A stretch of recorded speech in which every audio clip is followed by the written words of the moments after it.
नमस्कार, मैं हूं आलोक और आप देख रहे हैं डेली 24 भारत। नवरात्रि पर मीट बैन को लेकर राजनीति तेज हो गई है। आम आदमी पार्टी के विधायक अनिल झा ने क्या कुछ कहा है, इस बैन को लेकर बीजेपी पर सीधा हमला बोला है। और आपको बता दें, उन्होंने मांग की है कि सरकार, उनकी सीएम खुद हैं, फिर मीट बैन को लेकर इतनी सियासत क्यों। मगर वो कह रहे हैं ये नाटक कर रहे हैं, इनकी सुनता कौन है। वहीं पीएम मोदी के संबोधन को लेकर भी बड़ा हमला बोला है। और आइए आपको सुनाते हैं क्या कुछ अनिल झा ने कहा, क्या कुछ दुर्गेश पाठक ने कहा मीट बैन को लेकर। आइए सुनाते हैं। नवरात्रि से पहले दिल्ली के अंदर जो है सियासत देखने को मिल रही है। दरअसल बीजेपी के विधायक ये मांग कर रहे हैं कि नवरात्रि में मीट को बैन कर देना चाहिए। इसको लेकर सीएम और जो है होम मिनिस्टर, उसको लेकर पत्र भी लिखा है। हमारे साथ बातचीत करने के लिए आम आदमी पार्टी के विधायक हैं अनिल झा जी। सर, पत्र लिख दिया है कई बीजेपी के विधायकों ने और कह रहे हैं कि मीट बैन हो जाना चाहिए, हिंदुओं की आस्था का मामला है। 6 महीने पहले भी इन लोगों ने पत्र लिखा था जो नवरात्र थे। उसमें क्या हुआ, मुख्यमंत्री ने इन्हें गंभीरता से लिया क्या? इनको खुद मुख्यमंत्री इनको गंभीरता से नहीं लेते और मुख्यमंत्री को केंद्र के लोग गंभीरता से नहीं लेते हैं। अगर ये हिंदुओं का आस्था का विषय है, अगर ये कह रहे हैं, तो मिथिला के अंदर नवमी वाले दिन बलि प्रदान होता है। वो क्या हिंदुओं की आस्था नहीं है? बंगाल के अंदर नवमी वाले दिन बलि प्रदान की प्रथा है, वो हिंदुओं की आस्था नहीं है। असम के अंदर है, उड़ीसा के अंदर है, राजस्थान के आदिवासी क्षेत्रों में माँ काली को उपासना करते हुए बलि प्रदान की व्यवस्था है, वो भी तो हिंदुओं की व्यवस्था है। सवाल मैंने पहले भी कहा था कि सिर्फ मीट ही क्यों बंद होना चाहिए, शराब क्यों नहीं बंद होना चाहिए? तो मैं तो कह रहा हूँ अंडा, मीट, मछली, बियर, विस्की, दारू, पान, बीड़ी, सिगरेट, कोल्ड ड्रिंक, मिठाई, छोले भटूरे, भल्ले, पापड़ी, सब पे बैन लगा दो। और जितने गुटखा वाले हैं, गुटखे वालों पे भी बैन लगाओ। गुटखा वाले तो इनके सबके सब डोनर हैं, सारे के सारे ये डोनर हैं गुटखा वाले, तो उन पर बैन क्यों नहीं लगना चाहिए, जिस पर गुटखे से सबसे ज़्यादा नुकसान होता है। सर, आखिरी सवाल है, नवरात्रि को लेकर बीजेपी के जो विधायक है वो मांग कर रहे हैं कि मीट बैन होनी चाहिए। आपको लगता है सीएम को चिट्ठी लिख रहे हैं और गृह मंत्री को चिट्ठी? इस्तीफा देख क्यों नहीं दे रहे हैं ये दोनों नालायक विधायक हैं। भाई सरकार उनकी है, नोटिफिकेशन निकालना निकाल दे, नोटिफिकेशन नहीं निकालना, राजनीति कर रहे हैं। आपको लग रहा है अगर शाम तक नोटिफिकेशन ना हो तो इन दोनों विधायकों को इस्तीफा दे देना चाहिए। जी, धन्यवाद। तो देखिए, हमने बातचीत करी आम आदमी पार्टी के पूर्व विधायक दुर्गेश पाठक से। वीडियो जर्नलिस्ट मयंक कटेरिया के साथ में हिमांशु दुबे, डेली 24 भारत, दिल्ली। और इसी ज्यादा मुद्दे पर बात करने के लिए हमारे साथ जुड़ रहे हैं अनिल अग्रवाल जी। और अनिल जी, आपका बहुत बहुत स्वागत है डेली 24 भारत पर। नमस्कार भाई साहब। अनिल जी, मीट, नवरात्रों में मीट की दुकानों के लेके जो राजनीति है गर्मा गई है। आम आदमी पार्टी इल्जाम लगा रही है, जब सरकार ही उनकी है तो इतना ड्रामा करने की क्या जरूरत है, क्या कहेंगे? नहीं, देखिए, आम आदमी पार्टी चूंकि हर विषय पे खुद ड्रामा करती है जी, इसलिए उन्हें 24 घंटे ड्रामा समझ में आता है। ड्रामा वो खुद करते हैं। ये हिंदुस्तान के जो बहुसंख्यक लोग हैं उनकी आस्था का प्रश्न है जी। आस्था में ड्रामा नहीं होता। अगर 10 दिन मीट की दुकानें बंद रहेंगी तो इससे क्या फर्क पड़ रहा है, आप बताइए मुझे जी। हम लोग भी बहुत सारे मामलों में, जो हमारे अल्पसंख्यक भाई हैं, उनकी खुशी के लिए बहुत सारे हम लोग काम करते हैं जी। तो वो भी हमारी खुशी में शामिल हो और ये करें जी। दुकान बंद होने से कोई फर्क नहीं पड़ता है, मीट की दुकान बंद होने से जी। एक अच्छा माहौल बनेगा। और अब तो मैं जानता हूँ बहुत सारे मुसलमान मेरे भाई हैं जो कि मीट नहीं खाते हैं। तो ऐसा नहीं है, अब तो यूरोप में लोग मीट खाना छोड़ रहे हैं। ये स्वास्थ्य के लिए भी कोई बहुत अच्छा नहीं है जी। तो अगर ये मीट की दुकान बंद हो रही है तो इसका दुगना फायदा होने जा रहा है जी। लेकिन अनिल जी, आम आदमी पार्टी इल्जाम लगा रही है कि क्या 5 स्टार होटल के अंदर भी मीट बंद कर दिए जाएंगे, या बड़े बड़े रेस्टोरेंट है उनमें भी मीट बंद करना चाहिए फिर? देखिए, ऐसा है, ये लोग हर काम में कुछ ना कुछ गलती ढूंढते हैं जी, है ना। हर काम में कोई ना कोई नुक्स निकालते हैं। सरकार इस विषय पे लोगों से चिंतन करेगी, मनन करेगी और जो सही निर्णय होगा वो निर्णय होगा जी। तो अनिल जी, वो कह रहे हैं कि और जो गुटखा है और ऐसी चीजें हैं जो स्वास्थ्य के लिए हानिकारक हैं, उनको भी बैन करना चाहिए। सिर्फ मीट की दुकानों को ही टारगेट क्यों, जबकि मीट की दुकान वो तबका चलाता है जो गरीब है, उनको ही टारगेट किया जा रहा है। नहीं, ऐसा नहीं है।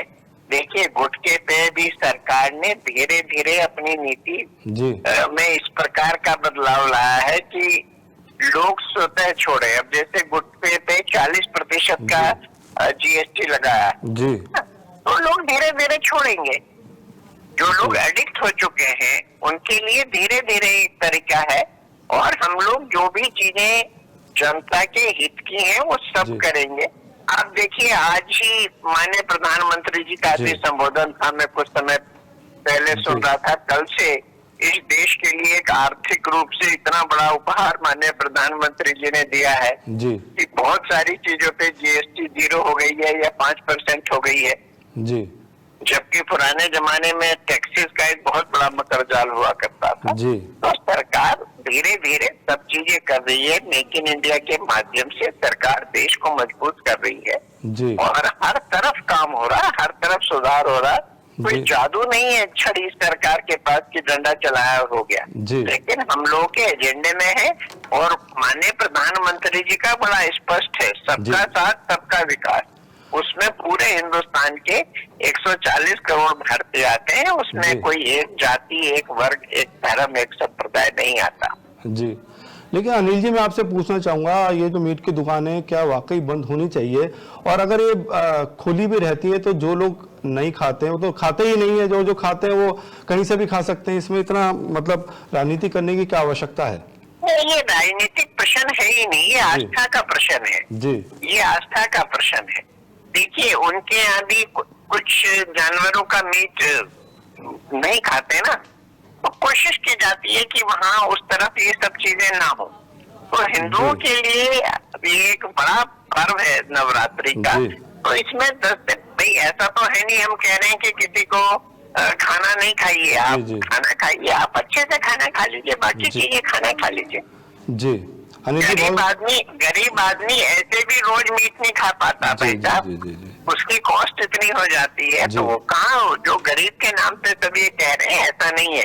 गरीब के लिए अगर इस देश में किसी ने सोचा है तो माननीय प्रधानमंत्री श्री नरेंद्र मोदी जी ने 25 करोड़ लोगों को गरीबी रेखा से बाहर किया है, करोड़ों लोगों को मकान दिए हैं, मुफ्त शौचालय दिए हैं, गैस कनेक्शन दिए हैं, आयुष्मान कार्ड स्वास्थ्य के लिए दिया है। तो ये गरीब की सेवा है कि केवल हम लोग लिप सर्विस करें, वो गरीब की सेवा जी।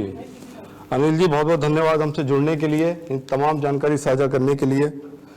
तो आपको बता दें, दिल्ली में इस वक्त नवरात्रि का तो कल से शुरू है और इसको लेके दिल्ली में राजनीति गर्मा गई है। जो तमाम आपको बता दें मीट की दुकानें उन्हें बंद करने की मांग बीजेपी कर रही है, लेकिन उसके बाद आम आदमी पार्टी ने हमला बोला है कि ये जो सरकार है खुद बीजेपी की है, उसको लेकर इतनी राजनीति क्यों हो रही है। दिल्ली हाई कोर्ट ने डूसू में हाल ही में हुए चुनाव को लेकर संज्ञान लिया है। उन्होंने कहा है कि इस चुनाव के अंदर लग्जरी कारें जैसे बेंटले, फरारी और रोल्स रॉयस का इस्तेमाल हुआ है, जो कि बिल्कुल भी बर्दाश्त नहीं किया जाएगा। इसको लेकर उन्होंने जो कैंडिडेट हैं उनको एक सम्मन भी जारी किया है, नोटिस जारी किया है, और हाई कोर्ट इस तमाम जो कारें इस्तेमाल हुई हैं उसको लेकर नाराजगी जता रहा है। दिल्ली हाई कोर्ट का बड़ा आदेश डूसू चुनाव को लेकर, जिसके अंदर लग्जरी कारों का इस्तेमाल हुआ है, ये लग्जरी कारें कहां से आई और इसको लेकर नोटिस जारी किया गया है। दिल्ली हाई कोर्ट ने संज्ञान लिया है कि इसको लेकर जो पहले भी इनको निर्देश दिए गए थे कि ऐसा नहीं होना चाहिए, लेकिन उसके बावजूद ये सब हो रहा है। और हमारे साथ जुड़ रहे हैं संदीप मिश्रा, कांग्रेस के प्रवक्ता हैं। संदीप जी, आपका बहुत बहुत स्वागत है डेली 24 भारत पर। शुक्रिया, धन्यवाद। दिल्ली हाई कोर्ट ने भी संज्ञान लिया है डूसू के अंदर जो हाल ही में चुनाव हुए हैं उसको लेकर, और उसमें लग्जरी कारों का इस्तेमाल हुआ है। आपको बता दें, बेंटले, रोल्स रॉयस और फरारी जैसे कारों का इस्तेमाल हुआ है। इसको लेकर हाई कोर्ट ने नाराजगी जताई है और बोला है कि उस तमाम जो कैंडिडेट हैं और जो जीते हैं उनको नोटिस जारी किया है। तो इसको कैसे देखते हैं आप? मैं आभार व्यक्त करता हूँ माननीय न्यायालय का जी। और मैं आभार व्यक्त करता हूँ हमारे न्याय के मंदिर में बैठे न्याय के देवताओं का कि देर से ही सही आया एक दुरुस्त फैसला है कि करोड़ों की कार और चुनाव प्रचार जी, धन धना धन धन चुनावी बौछार, ये पैसों की मार, बेंटले, फरारी, रोल्स रॉयस पर सवाल। इससे क्या बताना चाह रहे हैं कि जो धनवान है वही बलवान है जी। प्रतिभाओं का हनन है, प्रतिभाओं की हत्या है। कहाँ लाल बहादुर शास्त्री जैसे हमने नेता देखे, कहाँ हमने महात्मा गांधी जैसा एक नंगा फकीर देखा, नंगा फकीर देखा, कहाँ हमने ईमानदारी की बड़ी मूर्तियां देखी, और कहा एक छोटे से अदना से चुनाव में फरारी की सवारी और लग्जरी की बात देख रहे हैं। ये हाहाकार है, ये चुनाव का माहौल है, ये जनबल धनबल का दुरुपयोग है। इस दुरुपयोग से तो बेहतर है कि इसे जो संज्ञान लिया है माननीय न्यायालय ने, निस्संदेह ये बहुत सराहनीय कदम है। अब आप ये सोचिए कि छात्र राजनीति से ही भविष्य के नेता बनते हैं। जी, छात्र राजनीति से ही बड़े बड़े नेता बने हैं। छात्र राजनीति से अटल जैसे नेता मिले हैं, छात्र राजनीति से विजय गोयल जैसे बड़े नेता मिले हैं, बहुत बड़े बड़े नेता मारे माटन जैसे नेता मिले हैं हमें। आज स्थितियां अगर ऐसी होंगी कि प्रतिभाएं ही नहीं आ पाएंगी धन बल और जनबल के दबाव में, तो स्थितियां कहाँ से निकलेंगी प्रतिभाएं, और क्यों लोग राजनीति की ओर मुंह करेंगे, क्यों राजनीति की ओर देखेंगे। ये राजनीति मिशन ना होके व्यसन हो गया है, और माननीय न्यायालय ने इस पर जो रोक लगाई, मैं उसकी सराहना करता हूँ। संदीप जी, मैं आपसे जानना चाहूंगा, क्या पैसों की वजह से जो कैंडिडेट है उनको प्रभावित किया गया होगा?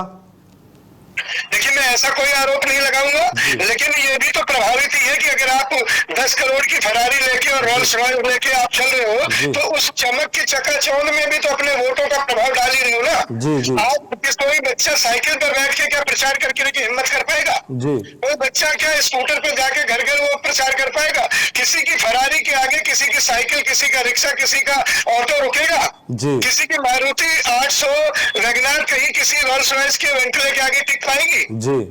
तो ये एक तरह से ये पैसे का जादू है, पैसे का दुरुपयोग है, और पैसे के साथ ये बढ़ती हुई जो चुनाव की व्यसन है, चुनाव को मतलब लग्जरी चुनाव बना दिया गया। दूसरों के अध्यक्ष के पास क्या पावर है, क्या अथॉरिटी है, कौन है वो, क्या कर देंगे देश में, उनसे क्या बदलाव आने वाला है। लेकिन अगर वो इस तरह की लोलुपता में लिप्त होकर छात्रों के दिमाग से ये खिलवाड़ किया जा रहा है कि चुनाव सिर्फ अमीरों का खेल है, चुनाव सिर्फ करोड़पतियों का खेल है, चुनाव में सिर्फ अरबपतियों के बच्चे ही जीत सकते हैं, चुनाव में सिर्फ वही जीत सकते हैं जिनके पास बहुत पैसा है, जो बड़े बाप की औलाद है। तो बड़े बाप की औलादों के दम पर लड़ा जा रहा चुनाव, मैं इसे भोंडा चुनाव कहता हूँ, चुनाव का मजाक कहता हूँ। और इस तरह के प्रचार पर इस तरह रोक होनी चाहिए कि कॉलेज में तो पोस्टर भी लगाना बैन होना चाहिए, हैंडमेड पोस्टर लगाने चाहिए, हैंडमेड प्रचार करना चाहिए, और वो भी नहीं होना चाहिए। अब तो सोशल मीडिया का टाइम है साहब, कर लो दुनिया मुट्ठी में, मोबाइल आपके हाथ में, मोबाइल से प्रचार करो, हाथ में माइक लो, माइक बोलो, न दीवारें गंदी करो, न सड़क गंदी करो, न व्यसन करो, न दिखावा करो। दम है तो भाषण संवाद शैली से दिल जीतो ना, रोल्स रॉयस से दिल जीतने की क्या जरूरत है। संदीप जी, बहुत बहुत धन्यवाद हमसे जुड़ने के लिए, तमाम जानकारी साझा करने के लिए। हाईकोर्ट ने चारों कैंडिडेट को, जो प्रत्याशी हैं जो जीते हैं दूसरे चुनाव में, उनको नोटिस जारी किया है। वजह यही है कि महंगी कारों का इस्तेमाल हुआ है, इसको लेकर हाईकोर्ट ने एक नोटिस जारी किया है। शादरा जिला के गांधीनगर थाना क्षेत्र अंतर्गत गांधीनगर के धर्मपुरा के ज्ञान मोहल्ला गली नंबर 1 की रेडीमेड की दुकान के सेकंड फ्लोर पर आग लगी। फायर की 10 गाड़ी मौके पर पहुंची। फायर अधिकारी भीमसेन ने कहा कि शाम लगभग 5:30 बजे गांधीनगर के ज्ञान मोहल्ला स्थित एक फैक्ट्री में आग लगने की सूचना मिली। तुरंत दमकल की गाड़ी और QRV भेजा गया। हालांकि संकरी गलियों के कारण केवल QRV ही घटनास्थल पर पहुंच सकी। दमकल की 10 गाड़ी मौके पर पहुंची। स्थानीय निवासियों ने आग पर काबू पाने में मदद की। अब आग पर काबू पा लिया गया है और किसी के हताहत होने की खबर नहीं है। दिल्ली के तुगलकाबाद एक्सटेंशन वार्ड 170 में ट्रैफिक जाम से लोगों के लिए बड़ी समस्या बन चुकी है। सुबह हो या शाम सड़कों पर लंबी लंबी गाड़ियों की कतारें, आम जनता परेशान है। इस जाम में रोजाना सैकड़ों लोग फंस जाते हैं। दफ्तर जाने वाले कर्मचारी, स्कूल कॉलेज के छात्र और यहां तक कि मरीजों को लेकर जा रही एम्बुलेंस भी कई बार इस जाम में फंस चुकी है। स्थानीय लोगों का आरोप है कि क्षेत्र में अवैध पार्किंग और सड़क किनारे फैले अतिक्रमण की वजह से हालात बिगड़ते जा रहे हैं। जिन जगहों पर वाहन चलने चाहिए वहां दुकानदारों ने कब्जा जमा रखा है और वाहन मालिकों ने सड़क को ही पार्किंग बना दिया है। लोगों का कहना है कि इस समस्या की जानकारी कई बार अधिकारियों तक पहुंचाई गई, लेकिन MCD और दिल्ली पुलिस के लापरवाही के कारण अब तक कोई ठोस कदम नहीं उठाया गया है। ना तो अतिक्रमण हटाया गया है और ना ही अवैध पार्किंग पर रोक लगाई गई है। गुस्साए निवासियों का कहना है कि अगर समय रहते कार्रवाई नहीं हुई तो उन्हें सड़क पर उतरकर विरोध प्रदर्शन करना पड़ेगा। स्थानीय लोगों ने MCD से मांग की है कि इलाके से तुरंत अतिक्रमण हटाए और सड़क को साफ सुथरा बनाया जाए। वहीं दिल्ली पुलिस के लोगों की उम्मीद है कि ट्रैफिक पुलिस यहां पर नियमित गश्त करे और अवैध पार्किंग करने वालों पर सख्त जुर्माना लगाया जाए।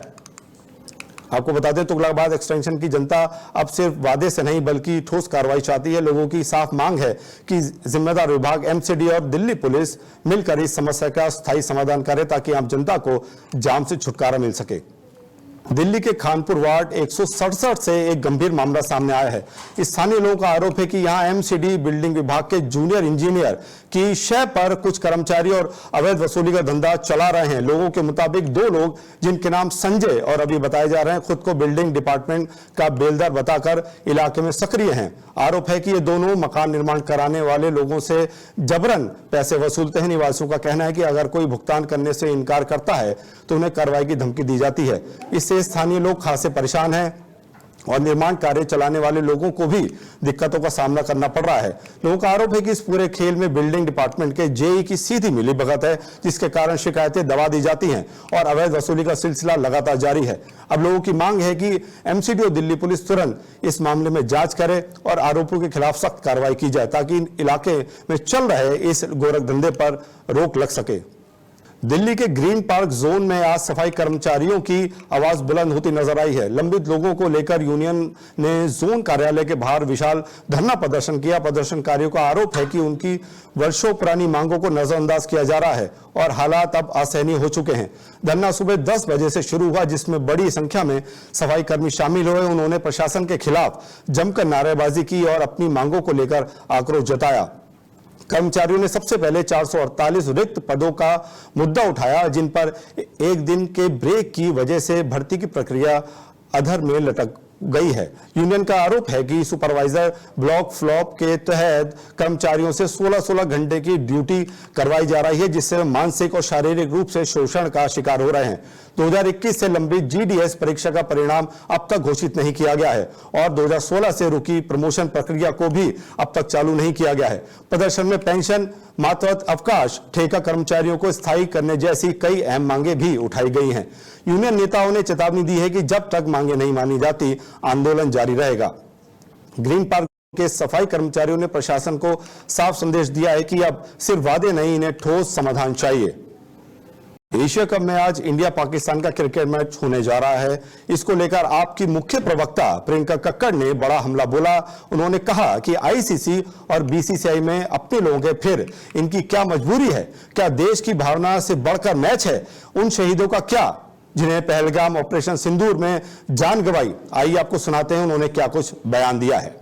एशिया कप में भारत और पाकिस्तान के बीच एक बार फिर से आज मुकाबला खेला जाने वाला है और इसको लेकर जो है तमाम जो है विपक्षी पार्टियां सवाल भी खड़े कर रही हैं। और इससे पहले भी देखा गया था कि किस तरीके से मैच का विरोध हुआ था जमकर, किस तरीके से प्रदर्शन जो है वो देश के अलग अलग राज्यों में देखने को मिला था। इस पर हमसे ज़्यादा बातचीत करने के लिए आम आदमी पार्टी की chief spokesperson Priyanka Kakkar ji. Ma'am, जिस तरीके से आज मैच होने जा रहा है, पिछले मैच में बहुत विरोध हुआ था, लेकिन ये कहा गया कि मजबूरी है, ज़रूरी है मैच खेलना, क्योंकि ये एशिया कप है, नहीं तो भारत बाहर हो जाएगा। क्या कहना चाहिए? देखिए, किससे बाहर होगा? आईसीसी पे हमारे नेता बैठे हैं, बीसीसीआई को हमारे नेता गवर्न करते हैं और पाकिस्तान बार बार बॉयकॉट करने की धमकी दे रहा है। उनको डर नहीं लग रहा है एशिया कप से बाहर होने का, और हम पाकिस्तान की सुन रहे हैं। ऐसा क्यों हो रहा है? पिछले मैच के बाद भी रेफरी से माफी मंगवाई पाकिस्तान ने। हमें तो इनके साथ खेलना ही नहीं चाहिए। ये वही लोग हैं, ये खिलाड़ी जिन्होंने ऑपरेशन सिंदूर के बाद विक्टिम्स तक का भी मजाक उड़ाया था। हम उनके साथ खेल रहे हैं। ऐसी क्या मजबूरी है? वो उनके पास ऐसी क्या पावर आ गई है कि वो हमें बॉयकॉट करने की धमकी दे रहे हैं बार बार और हम चुप हैं? लेकिन जिस तरीके से जो कानपुर में जो शुभम द्विवेदी की पत्नी ने भी इसको लेकर मुद्दा उठाया था कि कैसे ये जो पैसा है वो पाकिस्तान को पहुंचेगा और टेरर को वो बढ़ावा देंगे, और उन्होंने कहा था कि बीसीसीआई के परिवार से कोई नहीं शहीद हुआ है, इसीलिए उनको इसका दर्द नहीं पता कि किस तरीके से वहाँ पे उनके लोग मारे गए, परिवार के लोग मरे। तो क्या ये दर्द बीसीसीआई या आईसीसी नहीं समझ? देखिए, मैं उनकी बात से पूरी तरह सहमत हूँ। ये बेहद दुखद है। आप सोचिए, वो 26 परिवार जो घर उजड़ गए, आप अभी तक वो 4 आतंकी तो पकड़े नहीं गए। आप पाकिस्तान के साथ खेल रहे हो और उस पाकिस्तान के साथ जो बार बार बॉयकॉट करने का हमें धमकी दे रहा है, और हम ये धमकियां सह रहे हैं। ये हमारी विफलता दर्शाता है। हमें डेफिनेटली ये मैच नहीं खेलना चाहिए। इससे हम पाकिस्तानियों का घर भर रहे हैं, जो इस पैसे को आतंकी गतिविधियों में ही यूज करने वाले हैं। दिल्ली से पंजाब के बाढ़ प्रभावित इलाकों तक पहुंच रही है राहत। आपको बता दें, तुगलकाबाद एक्सटेंशन के समाज सेवक हाजी अकील हुसैन और उनकी टीम यूथ एकता फ्रंट ने गुरदासपुर के गांव जटा पेशिया में बाढ़ पीड़ितों को राहत सामग्री वितरित की है। इस मुश्किल वक्त में राशन, पेयजल, कंबल जैसी आवश्यक वस्तुएं बांटकर उन्होंने स्थानीय लोगों के चेहरे पर राहत की मुस्कान ला दी है। हाजी अकील हुसैन ने कहा, मुश्किल समय में इंसानियत ही सबसे बड़ी ताकत है। इस प्रयास ने बाढ़ पीड़ितों के लिए उम्मीद की नई किरण जगाई है। इस बुलेटिन में इतना ही। अपना ख्याल रखिए और देखते रहिए डेली 24 भारत। नमस्कार।